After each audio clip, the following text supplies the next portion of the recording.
Avinash bail రద్దు చేయాల్సిందే, దస్తగిరి పిటిషన్కు మద్దతు ఇస్తున్నాం సిబిఐ చెప్పిందట. సుప్రీంలో సునీత వ్యాజ్యంలోనూ కౌంటర్ వేశామే వెల్లడి.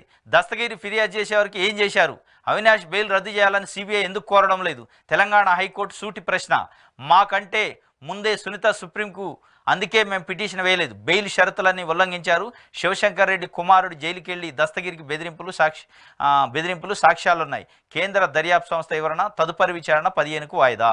అవినాష్కి బెయిల్ రద్దు చేయాల్సిందే అని దస్తగిరి పిటిషన్ వేసిండు. దస్తగిరి పిటిషన్కి సిబిఐ మద్దతు ఇచ్చింది అని చెప్పి రాశారు. ఎస్, అది ఏమైతే చూడాలి మరి.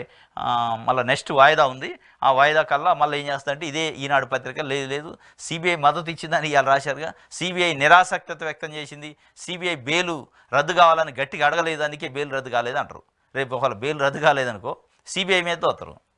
ఇప్పుడు సిబిఐని పొగిడారు. దస్తగిరి పిటిషన్ మద్దతు ఇస్తున్నామని సిబిఐ ఒక స్టేట్మెంట్ ఇచ్చింది, రికార్డు చేసింది, మెమో వేసింది అని చెప్పారు కదా. మళ్ళీ ఇదే ఈనాడు పత్రిక, ఇదే ఆంధ్రజ్యోతి సిబిఐ బెయిల్ మీద గట్టిగా మాట్లాడలేదు, బెయిల్ రద్దు గురించి, అందుకే రద్దు కాలేదు అంటది. మరి అదే సిబిఐ ఎన్డీఏ ప్రభుత్వ ఆధీనంలో ఉంటుంది. మరి మీరు ఎన్డీఏలో ఉన్నారు, మళ్ళీ అది చెప్పరు. అట్లా చూద్దాం ఏం